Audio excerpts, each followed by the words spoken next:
आप सुन रहे हैं रेडियो उड़ा the flight of life, world's number 1 internet radio station of its own kind.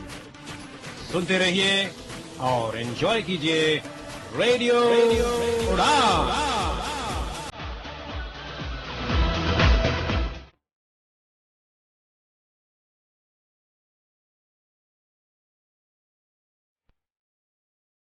Welcome welcome welcome. Radio उड़ान सुन रहे सभी श्रोताओं का बुक वर्ल्ड में बहुत बहुत स्वागत है। And this is your favourite bookworm Vikas Munot. तो दोस्तों, पिछले कई हफ्तों से हम सुन रहे हैं ये किताब जो कि है इंडियाज मोस्ट हॉन्टेड बाय के Hari Kumar, which is an anthology of horror short stories. And उस कड़ी में हम आज आखिरी पड़ाव पे पहुंच गए हैं and this will be the last episode describing और नरेटिंग दिस बुक। तो दोस्तों, तैयार हो जाइए क्योंकि हम अगले 1 घंटे के लिए कुछ हॉरर स्टोरीज सुनते हुए अपना ये सफर जारी रखेंगे। तो आज की पहली कहानी आ रही है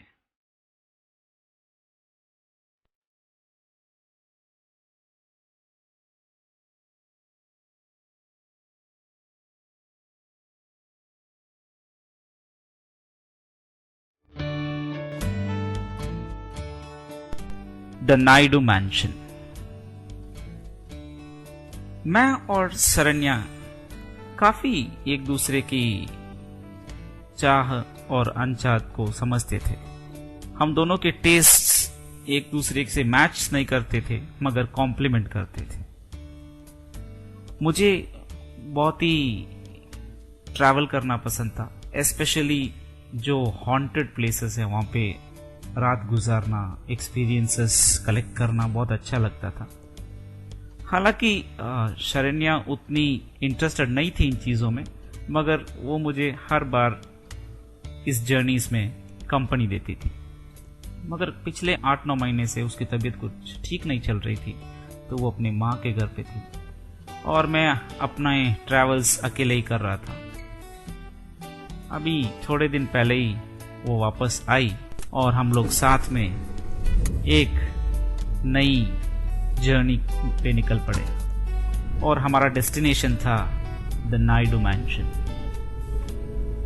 उस मैंशन के बारे में यह कहा जाता था कि वो बहुत ही एक हॉन्टेड सी प्लेस है और बहुत सारे लोगों ने अपनी जान गंवाई है। तो हमें ये पता करना था कि क्या वो सच में ऐसा कुछ है, क्योंकि मैं हालांकि बहुत सारे ट्रैवल्स करता हूँ हॉन्टेड प्लेसेस के, मगर इन चीज़ों में मुझे ज़्यादा विश्वास रहा नहीं। तो हम लोग वहाँ पे गए, पहले 4 दिन 4 रातें वहाँ पे गुजारी, कुछ नहीं हुआ। और हमारी जो मेड थी चिन्नम्मा, वो सुबह आके अपना काम करके शाम ढलने से पहले पहले अपने घर को चली जाती, क्योंकि वो लोकल थी वहाँ की और उसे बहुत डर था रात को उस हवेली के अंदर रहने से।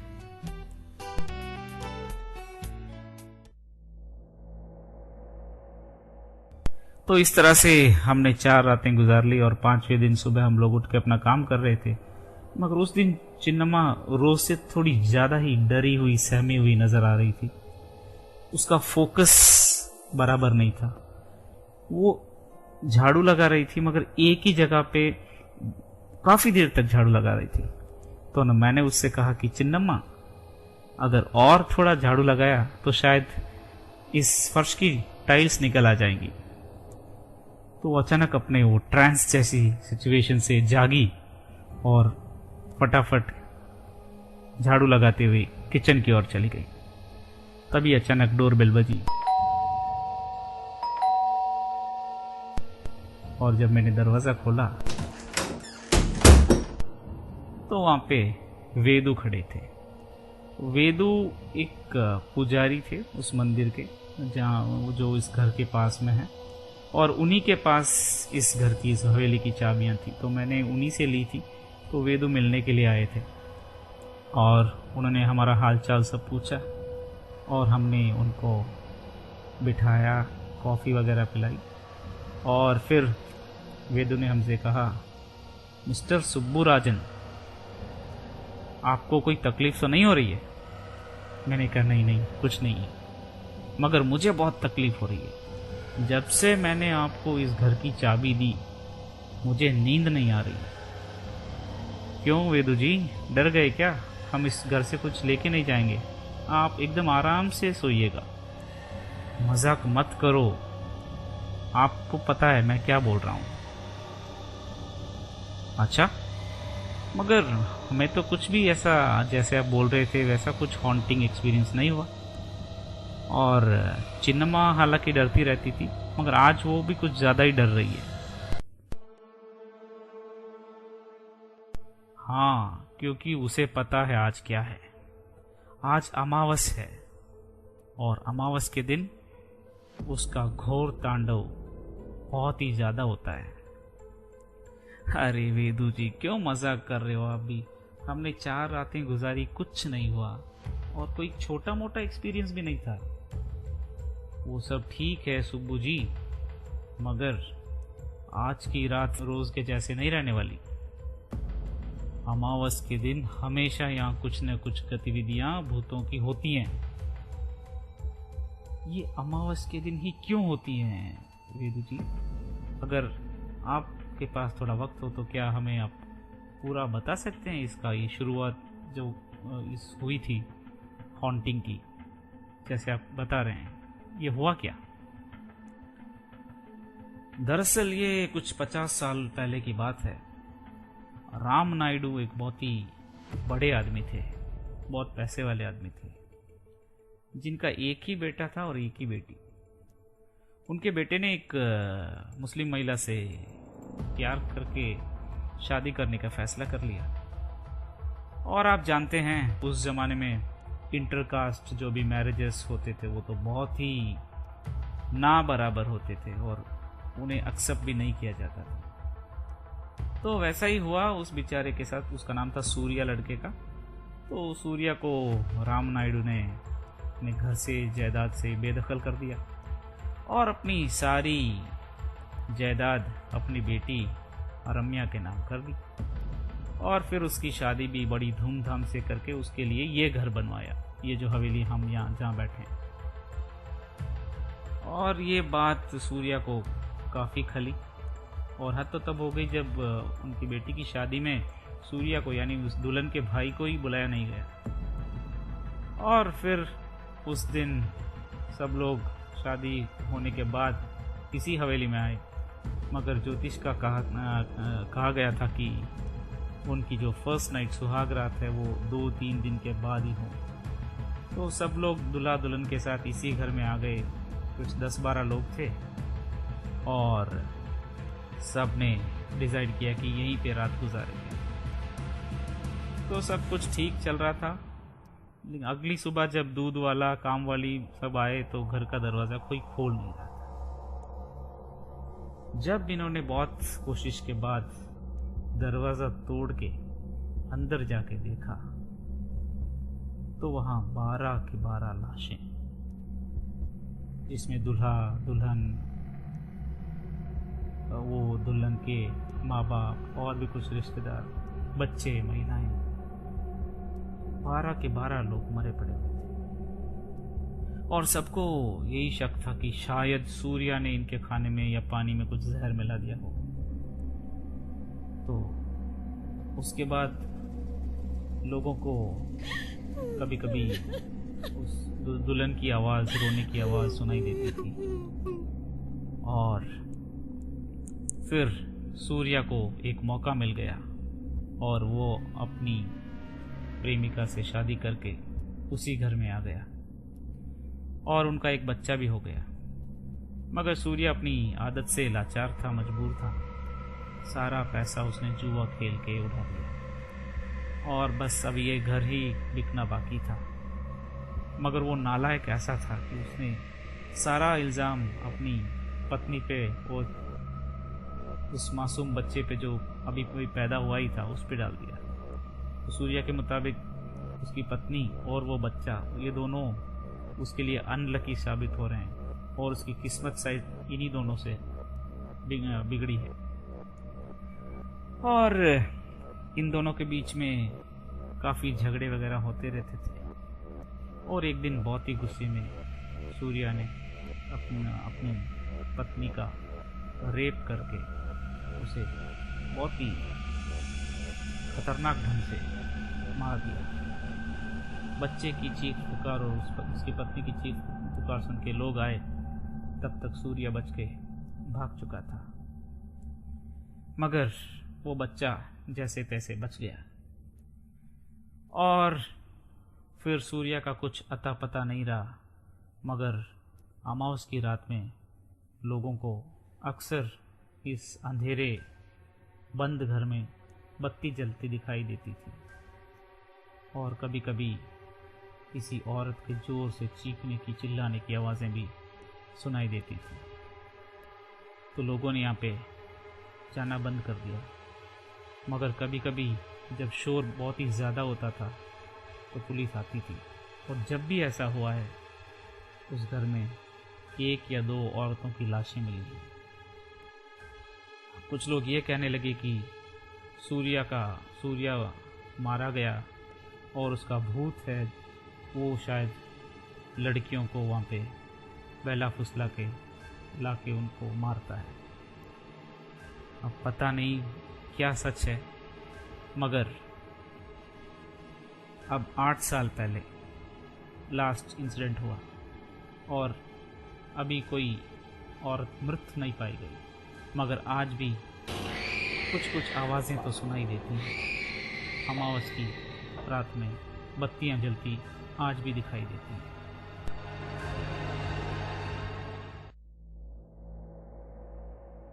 तो इसीलिए मैं कह रहा हूँ सुबू जी, आज रात आप हमारे साथ हमारे घर चलिए और कल सुबह आ जाना वापस। अरे वेदू जी, कहानी तो बहुत अच्छी सुनाई आपने, मगर ठीक है, कोई बात नहीं, हम लोग मैनेज कर लेंगे। मेरे पास गन भी है, अगर वैसा कोई आ गया तो। और मैं तो भूत प्रेत में वैसे ही विश्वास नहीं रखता हूँ। ये तो मेरा शौक है कि ऐसी जगह पे जाऊं और सब गलत फहमियों को दूर करूं या फिर साबित करूं कि जो भी वहाँ की मान्यता है वो गलत है। और वहाँ वेदू की कहानी सुन के मेरी पत्नी शरण्या बेहोश हो गई।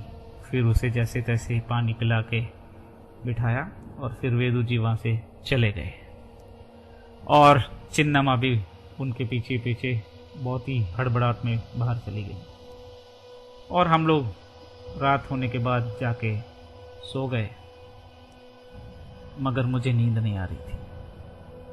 अपनी पत्नी शरण्या के सोने के बाद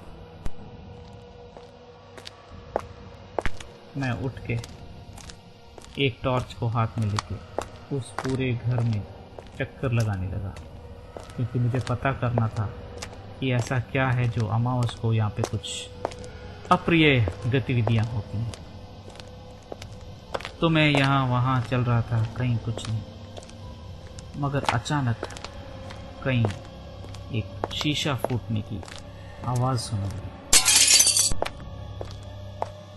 वो आवाज़ ऊपर से आ रही थी। दरअसल उस घर में 2 स्टेयरकेस थे, एक जो छत पे या फर्स्ट फ्लोर से छत पे जाता था और दूसरा जो एटिक में जाता था। तो वो आवाज़ वो एटिक की ओर से आ रही थी। तो मैं फटाफट अपनी टॉर्च लेके एटिक की ओर चला और वो वुडन स्टेयरकेस थे, लकड़ी के बने हुए। उस रात में, उस शांत अवस्था में, जब मेरे पैर उस पे पड़े लकड़ी के सीढ़ियों पे, तो कुछ ज़्यादा ही आवाज़ कर रहे थे। और मैं ऊपर चढ़ता गया, मगर वो चढ़ाव थोड़ा मुश्किल हो रहा था, क्योंकि वो उस ज़माने के स्टेप्स थे। और मैंने देखा एक टाइल के जैसा बना हुआ उस एटिक का डोर था। मैंने जैसे ही डोर के पास पहुंचने के लिए अगली सीढ़ी पे अपना कदम रखा तो मेरे पैर के नीचे एक कांच का टुकड़ा, शीशे का टुकड़ा मुझे महसूस हुआ। और जब मैंने उसके ऊपर टॉर्च लाइट को फोकस किया तो मुझे लगा कि मेरे और आगे वाले सारी सीढ़ियों में बहुत कांच ही कांच बिखरे पड़े थे। तो मैं जैसे तैसे करके उनको डॉज करके ऊपर गया और उस टाइल के डोर को खोला तो देखा कि वहाँ एटिक में एक खिड़की थी, वो टूटी हुई थी। तो मुझे लगा कि शायद इसी के कांच वहाँ पे आया हूँ। और तभी एक औरत की जोर से चिल्लाने की आवाज़ मुझे सुनाई दी और मुझे वो आवाज़ जानी पहचानी सी लग रही थी। और तब मुझे ये लगा कि अरे ये तो मेरी पत्नी शरण्या की वॉइस है। और मैंने तुरंत नीचे जाने के लिए दरवाजे की ओर अपने हाथ बढ़ाए, मगर तब तक दरवाज़ा अपने आप ज़ोर से बंद हो चुका था और मेरे पाँव उस उबड़ खाबड़ उस फर्श में, आर्टिक के फर्श में फंस से गए थे। मैं बहुत कोशिश कर रहा था मगर मैं वहाँ से हिल नहीं पा रहा था। तभी मैंने बहुत ज़ोर लगा के उस टाइल के दरवाजे को पकड़ के खींचा और वहाँ से भागने की कोशिश की और मेरा पैर फिसल गया। मुझे याद है मैं 2-3 सीढ़ियों से ऐसे रोल होते हुए नीचे गिर रहा था, मगर उसके बाद कुछ याद नहीं।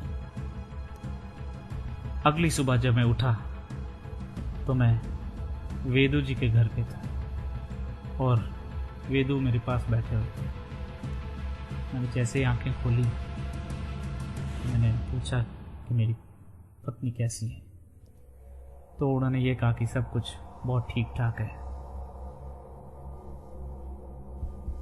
मगर वेदू जी, हम बचे कैसे, क्या हुआ? अरे नहीं सुब्बू जी, हमें पता था कि अमावस के दिन कुछ होने वाला है, मगर आप थे कि जिद पे अड़े हुए, तो हम उस घर के पास में ही रखवाली कर रहे थे और देख रहे थे। जैसे ही आपकी चीख पुकार हमें सुनाई दी, हम लोग तुरंत भागे और आपकी पत्नी को और आपको बचा लिया। अच्छा, भूत देखा क्या आपने? अरे भूत क्या, हमने तो बहुत कुछ देखा। दरअसल एक आदमी, एक मर्द वहां पे था जो आपकी पत्नी का रेप करके उसे मारने की कोशिश कर रहा था। और जब हमने उसका चेहरा देखा तो वो सूर्या से हूबहू मिल रहा था।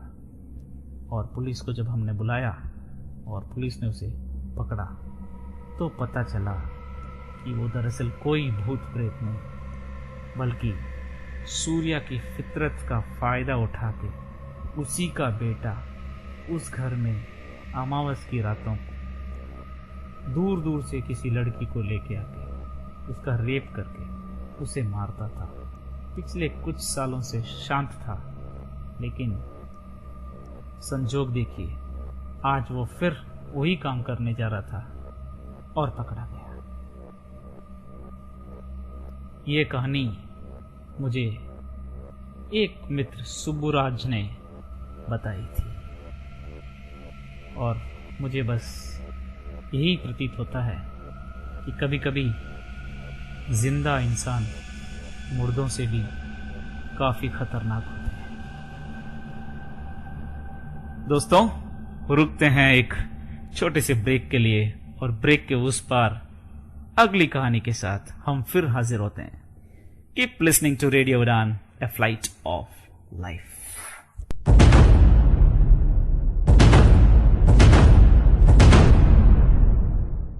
बदलता दो, बदलेगा समाज की सोच को।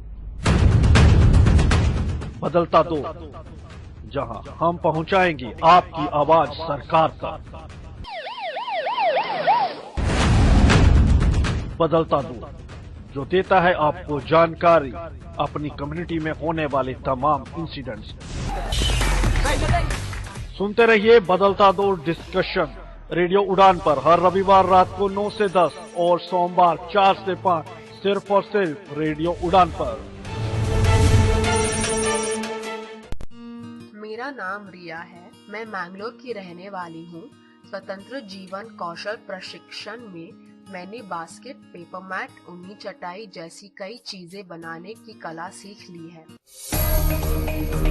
मित्र ज्योति, जो दृष्टिबाधितों को शिक्षण, प्रशिक्षण, स्वतंत्र जीवन, कौशल प्रशिक्षण एवं रोजगार के अवसर उपलब्ध कराती है। मेरा नाम संयुक्ता है। मैं बैंगलोर की रहने वाली हूँ। मुझे पढ़ना बहुत पसंद है, लेकिन जब तक मित्र ज्योति के ब्रेल प्रेस से किताबों को पढ़ने का मौका नहीं मिला था, मेरे पास इस आनंद को पाने का कोई साधन नहीं था। मित्र ज्योति, दृष्टिबाधितों का विश्वसनीय गैर सरकारी संस्थान। मेरा नाम संजना है। मैं हुबली से एक नौकरी की तलाश में बेंगलुरु आई हूँ। यहाँ सुरक्षित आवाज मेरी जैसी महिला के लिए वरदान है। आप मित्र ज्योति से संपर्क कर सकते हैं। हमारा फोन नंबर है 08022587623, 22587625, website www.mitrajyoti.org, email ID admin.office@mitrajyoti.org। धन्यवाद। प्रेम नाम है मेरा, प्रेम चोपड़ा। प्रेम चोपड़ा नाम है जी मेरा। आप सुन रहे हैं रेडियो उड़ान, द फ्लाइट ऑफ लाइफ। आज ही अपने मोबाइल फोन पर प्ले स्टोर या फिर ऐप स्टोर से डाउनलोड करें रेडियो उड़ान का ऑफिशियल ऐप और सब्सक्राइब करें रेडियो उड़ान का यूट्यूब चैनल। ज्यादा जानकारी के लिए लॉग ऑन करें www.radioudan.com। Happy listening.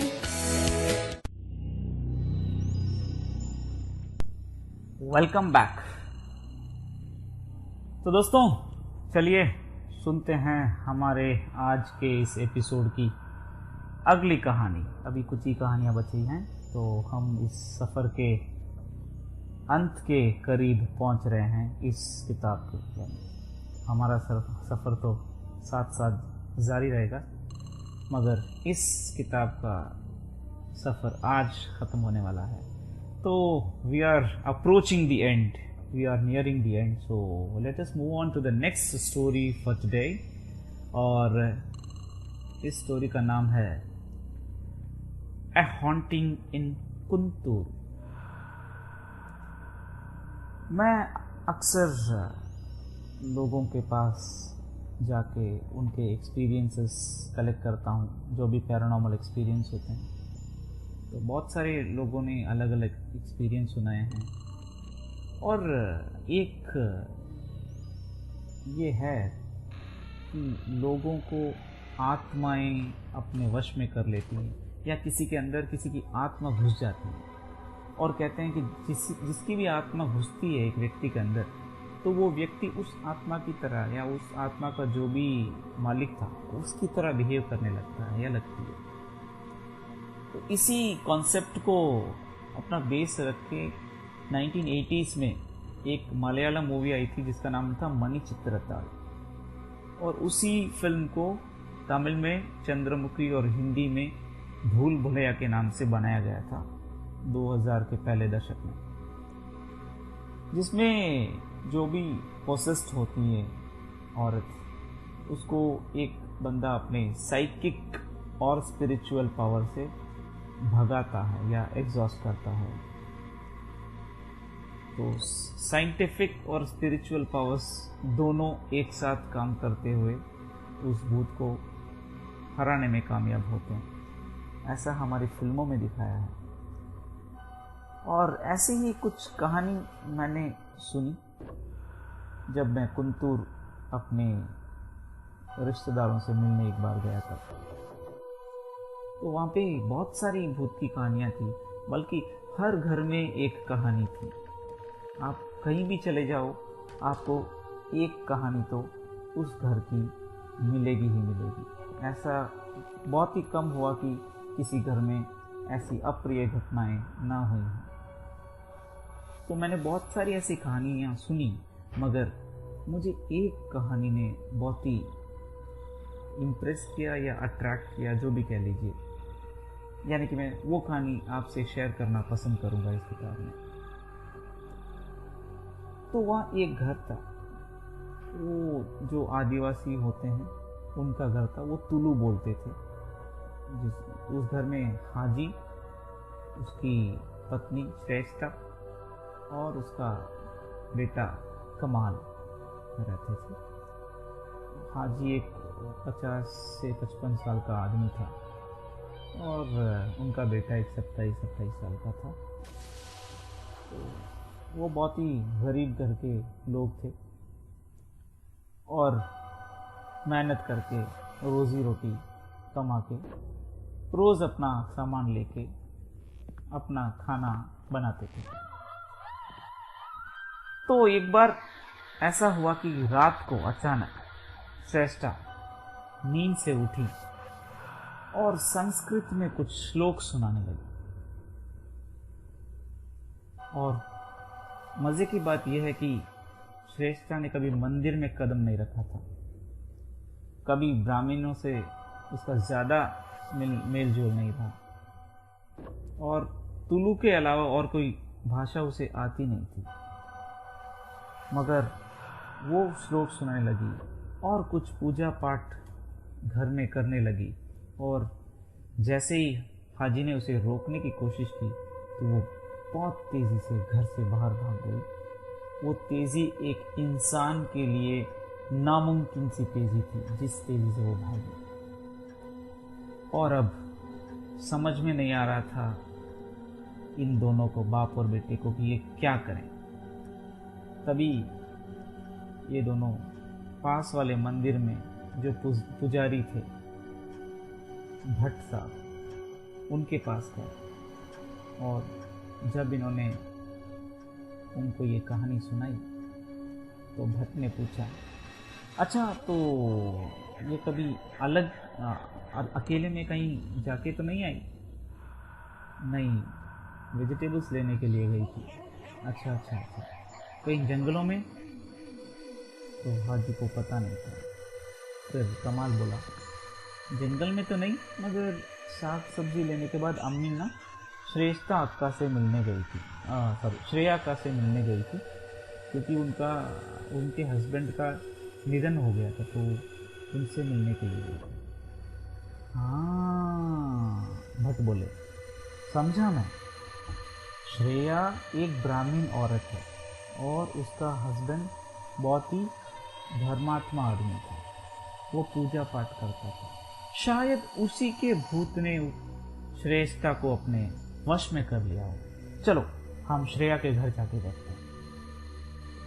तो ये तीनों अब श्रेया के घर जाके देखने के लिए जंगलों की ओर बढ़े, क्योंकि जंगल को क्रॉस करके वहाँ जाना था। जैसे वो जंगल में चलने लगे, उन्हें महसूस हुआ कि कोई उनके साथ चौथा शख्स भी चल रहा है और उसकी पायलों की आवाज़ सुनाई देने लगी।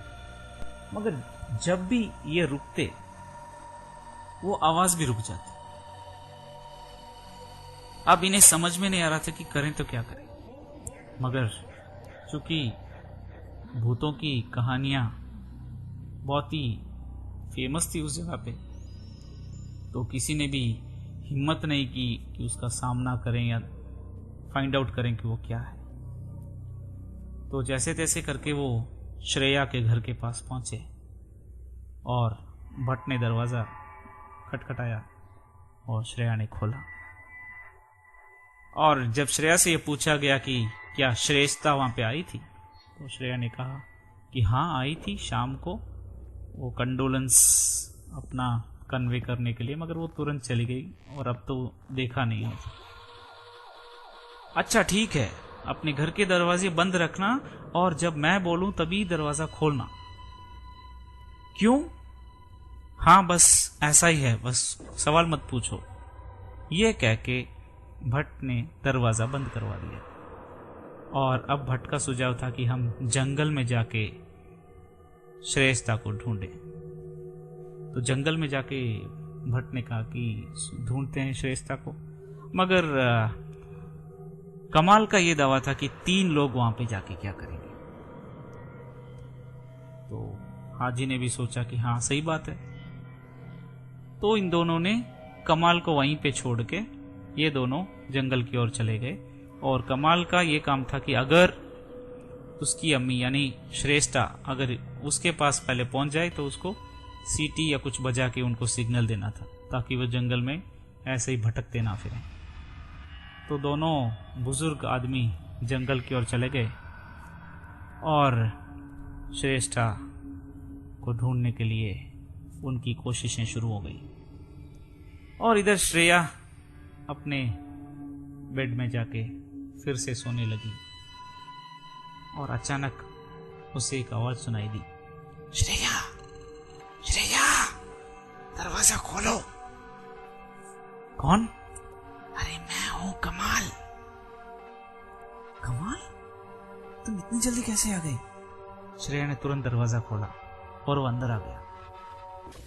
अरे मेरी जान, मैंने अपने अब्बा और भट्ट साहब को भटका दिया है। मैंने उन्हें कहा कि वो जंगल में जाके अम्मी को ढूंढे और मैं यहाँ उनका इंतजार करूंगा। बस अब वो अगले 2 घंटे तक यहाँ पे नहीं आने वाले। अरे वाह, बहुत अच्छा काम किया, इसीलिए शायद मैं तुम्हें अपना दिल दे बैठी। चलो टाइम वेस्ट नहीं करते हैं, हम ये हसीन पल अपने साथ साथ गुजारते हैं। ये कह के वो दोनों बहुत ही पैशनेटली चूमने लगे और श्रेया उसको, कमाल को अपने बेडरूम की ओर ले गई। और वो दोनों एक दूसरे को जैसे भूखा आदमी अचानक खाना देखने के बाद रिएक्ट कर रहा हो, वैसे एक दूसरे के ऊपर टूट पड़े और उनका रोमांस डीप होता जा रहा था। मगर अचानक उन्हें ऊपर कोई चल रहा हो जैसी आवाजें सुनाई देने लगी।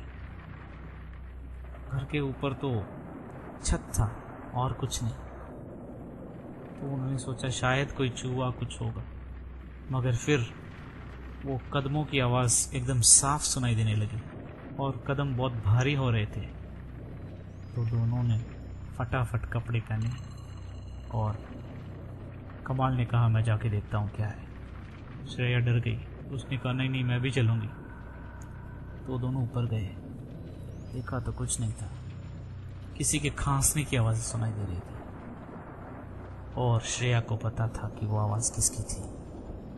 पिछले 24 घंटों से वो आवाज़ खामोश थी, मगर उससे पहले तो उसने उस आवाज़ को बहुत नज़दीक से महसूस किया है।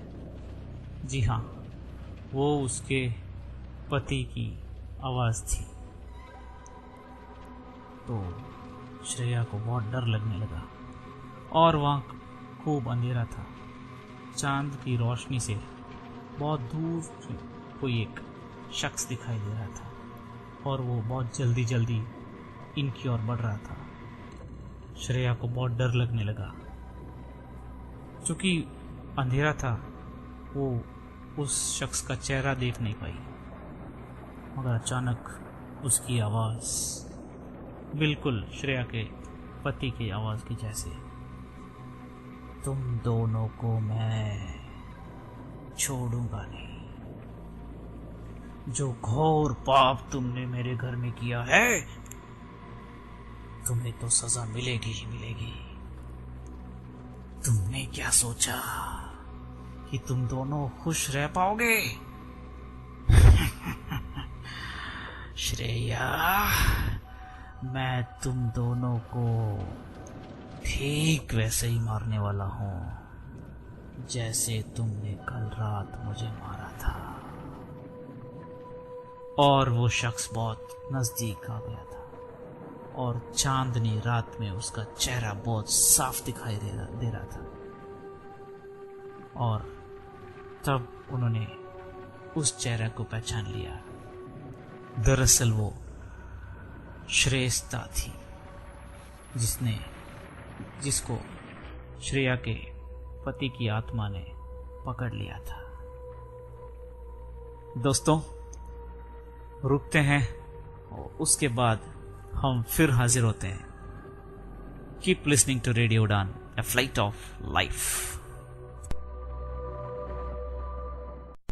I want to see stars. I want to shine like stars. I want to know stars. I want to be alive like stars. क्या आप भी सितारों से मिलना चाहते हैं और उन्हें अनुभव करना चाहते हैं? देन ट्यून इन चमकते सितारे ओनली ऑन रेडियो उड़ान every Friday sharp 7 PM, where you will get information and entertainment. If you also want to enhance your knowledge, तो जरूर सुनिए चमकते सितारे मेरे यानी पूनम लाकड़ा के साथ। पहले मैं बहुत परेशान था। स्टाइलिश खो गया है, क्या करूं? व्हाइट केन चाहिए, अब किसको कहूं कि दिल्ली से लेके आए। बट थैंक्स टू सक्षम, अब सक्षम ने लॉन्च किया है ब्लाइंड पर्सन्स के लिए ऑनलाइन शॉपिंग पोर्टल। आप हर कोई वो प्रोडक्ट जो ब्लाइंड के लिए है एक क्लिक में मंगवा सकते हैं।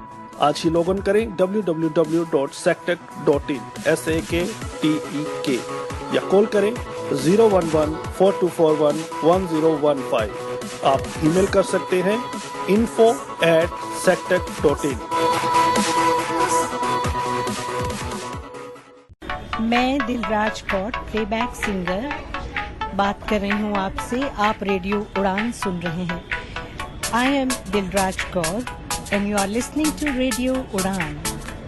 For more info, log on to www.radioudan.com. Download our app from Google Play Store and do not forget to follow us on social media platforms and subscribe to us on our YouTube channel, Radio Udan.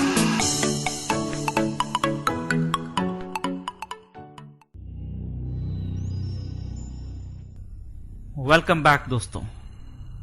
तो चलिए इस सफर को आगे बढ़ाते हुए आज के episode की अगली कहानी की ओर चलते हैं।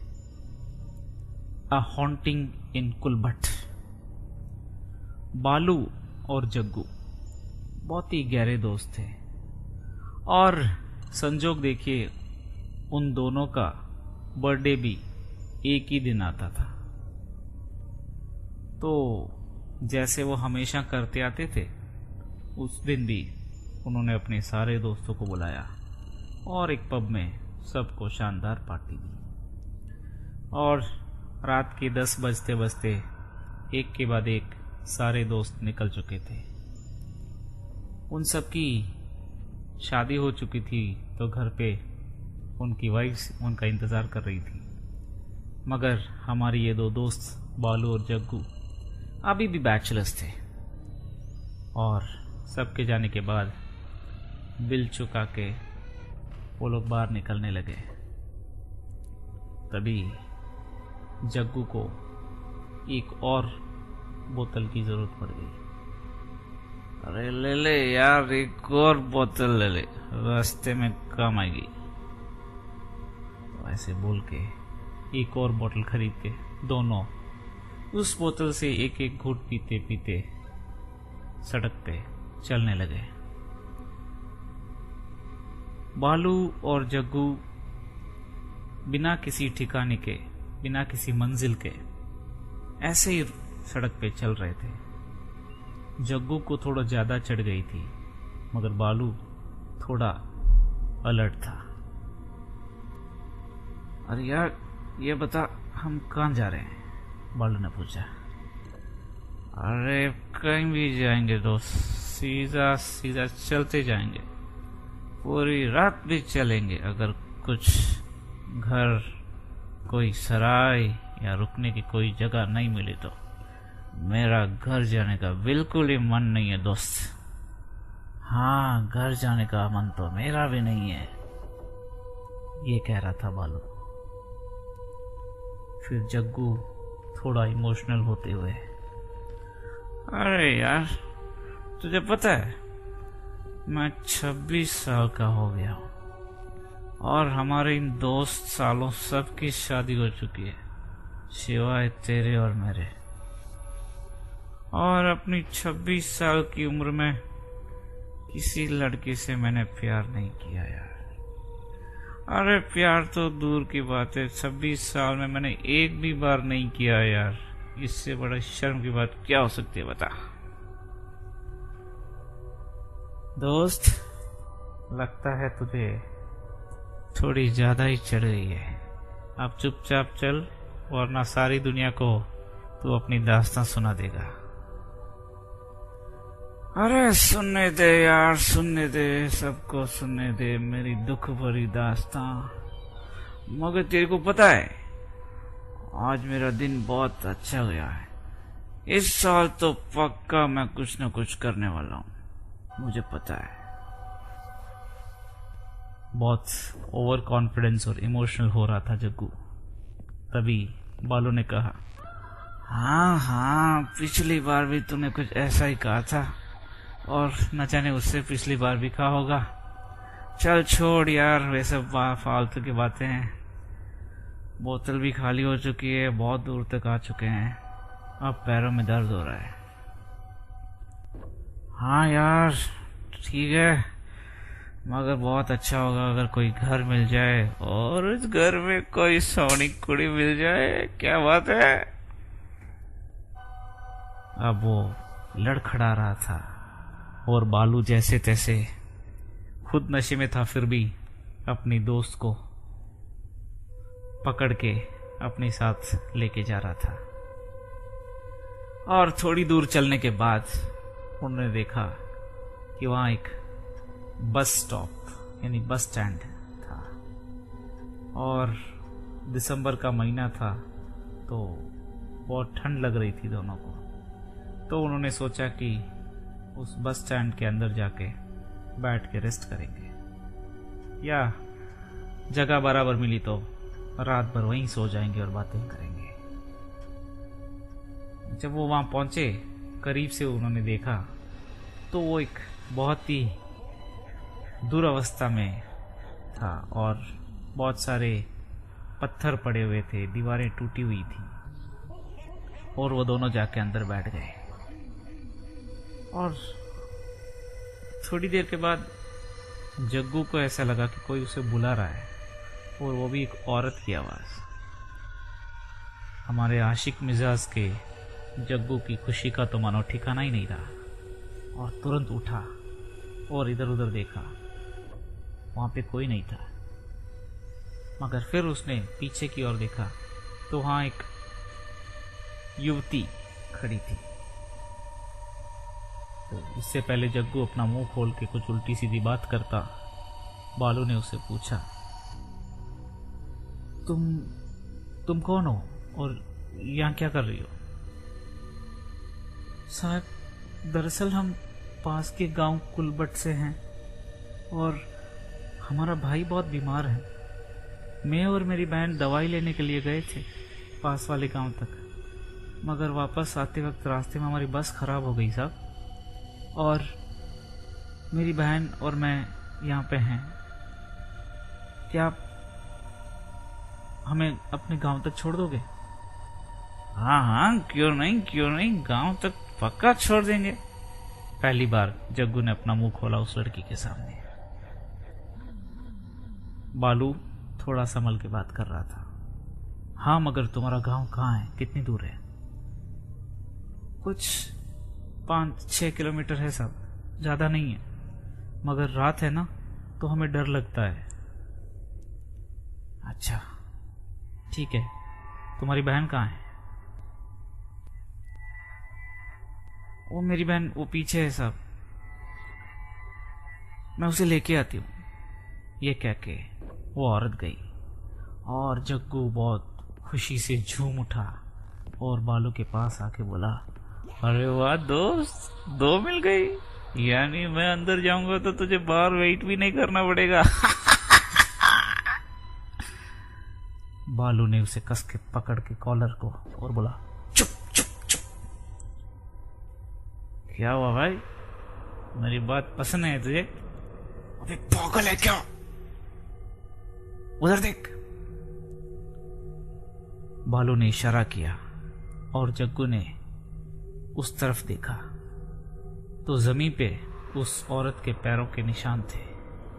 मगर जैसे ही जग्गू ने उस निशान को देखा तो उसके चेहरे से हवाइयां उड़ने लगी और माथे पे पसीना आने लगा, क्योंकि उसके पैर उल्टे थे और दोनों ने भागना शुरू किया और खुद को भी नहीं पता कि वो कब रुके।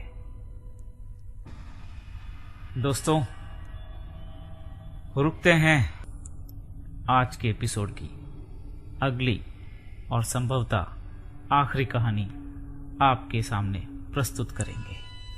स्टे ट्यून टू रेडियो उड़ान, अ फ्लाइट ऑफ लाइफ।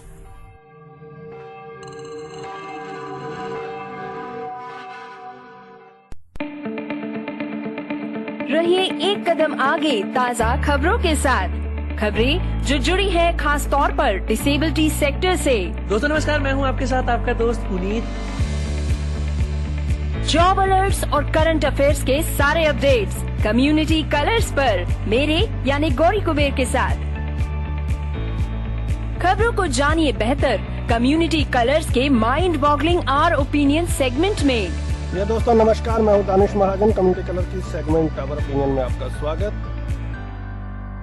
सुनिए हर शुक्रवार रात 9 बजे news update programme community colours आपके अपने रेडियो उड़ान पर।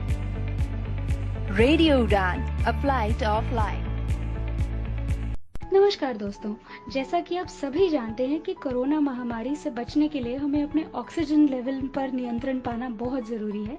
इसीलिए सक्षम आप सभी के लिए लेकर आ रहा है टॉकिंग ऑक्सीमीटर, जिसको कि हम कल यानी कि 10 जुलाई 2020 को अपने पोर्टल saptech.in, जो कि SAKTEK.in है, वहां पर लॉन्च करने वाले हैं।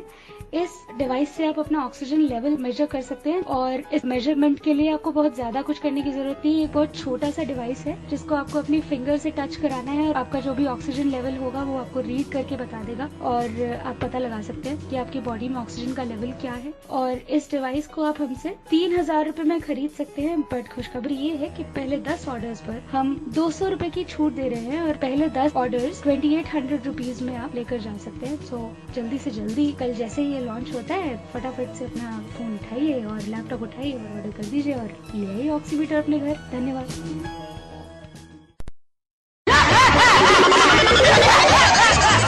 अरे जाती है तो जाने भाई, सुबह सुबह क्या करके डरा मत। नमस्कार दोस्तों, मैं हूं दिलीप जोशी, तारक मेहता का उल्टा चश्मा का आपका प्यारा सा जेठालाल, और आप मुझे सुन रहे हैं रेडियो उड़ान, a flight of life. For more info, log on to www.radioudan.com. Subscribe our YouTube channel RADIO UDAAN. Stay tuned, keep listening Radio Udan.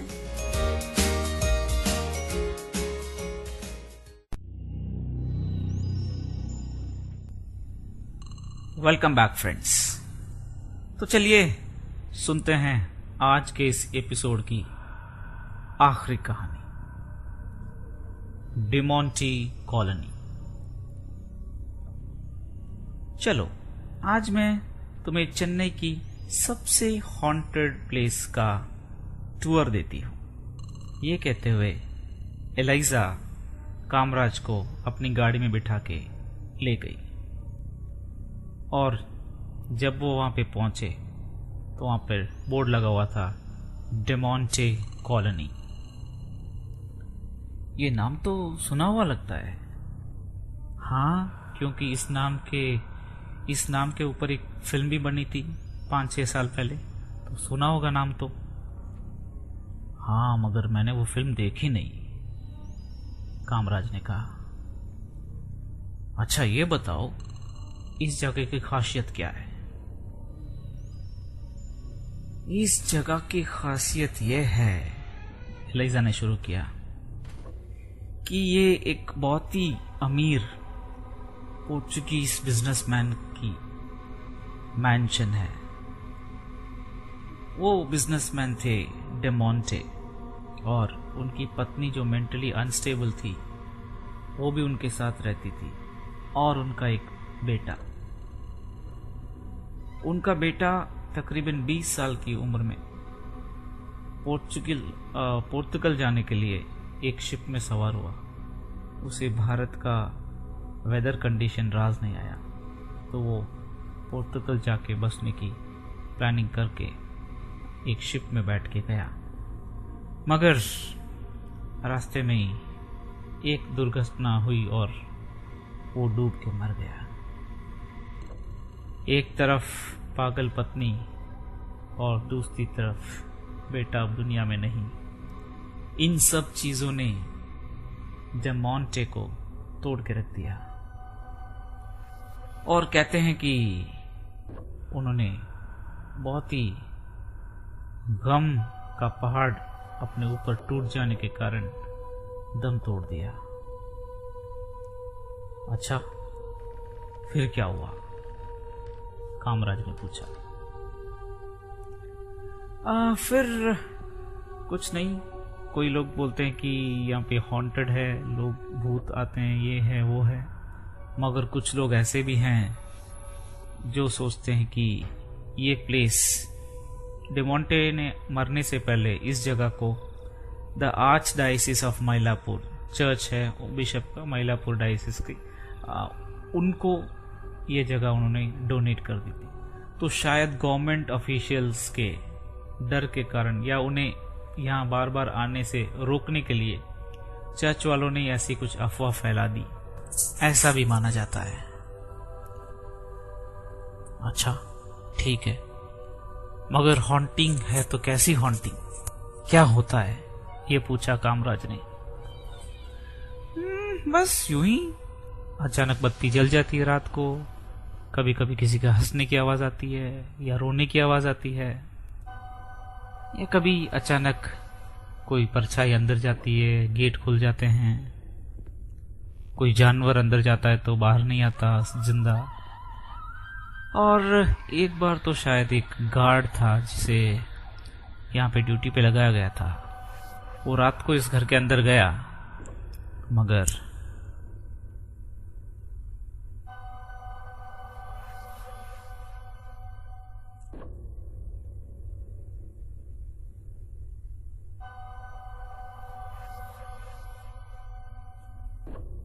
वो गार्ड अंदर गया, मगर जब सुबह हुई तो वो मृत पाया गया, और उसे एक पिल्लो को उसके मुंह पे रख के किसी ने मारा। तो रात के 6 बजे के बाद, शाम के 6 बजे के बाद यहाँ पे कोई आना जाना पसंद नहीं करता। तो यही है इस जगह की कहानी। अच्छा, ये कह के कामराज को थोड़ा इंटरेस्ट कम हो गया, उसे एकदम हार्डकोर हॉरर हॉन्टेड प्लेसेस देखनी थी। मगर जब एलिजा ने डे मोंटे कॉलोनी को डिस्क्राइब किया तो कामराज को ज़्यादा इंटरेस्ट नहीं आया, मगर फिर भी चूंकि वो लोग वहाँ पे पहुँच चुके थे तो दोनों ने अंदर जाके उस बहुत ही टूटी हुई फूटी हुई बिल्डिंग का मुआयना किया और वहाँ से निकल गए। क्या यार, पूरा दिन घूमा चेन्नई में, एक भी ढंग की जगह नहीं मिली। ठीक है, अगर ऐसा है तो मैं तुम्हें कल एक और जगह दिखाऊंगी, वो एक बहुत ही हॉन्टेड प्लेस है, मगर मैं अपने डैडी से पूछूंगी क्योंकि वहाँ जाने के लिए परमिशन लेना पड़ता है। तो ये बोल के एलिजा अपनी गाड़ी में बैठ के अपने घर को निकल गई, और कामराज ने ये कहा कि वो उसे अगले दिन सुबह कॉल करेगा। एलिजा अपने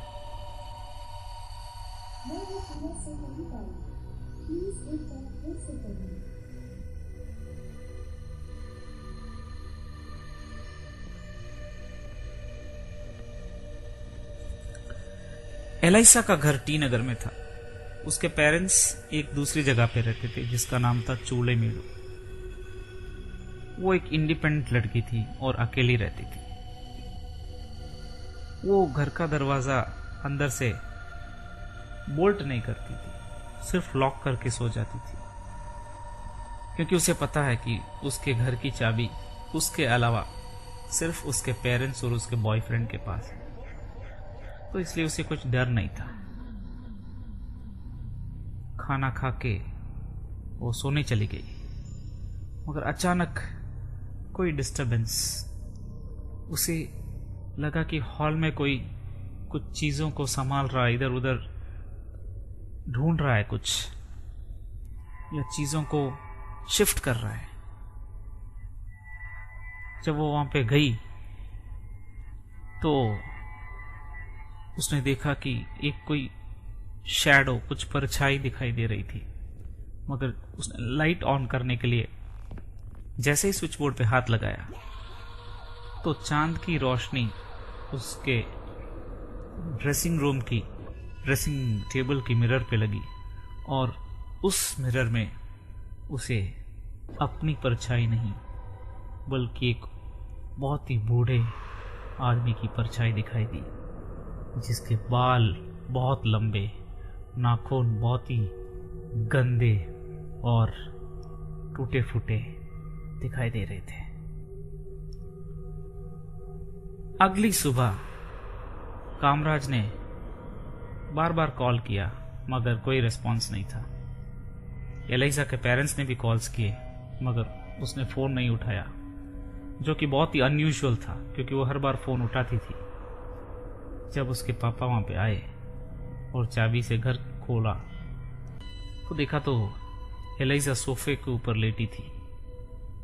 जैसे वो पास जाके देखे तो उन्होंने पाया कि दरअसल वो सो नहीं रही थी बल्कि मृत पाई गई थी, और वो अपने ही हाथों से अपने मुंह पे तकिया रख के दबा के सो गई या खुदकुशी कर ली।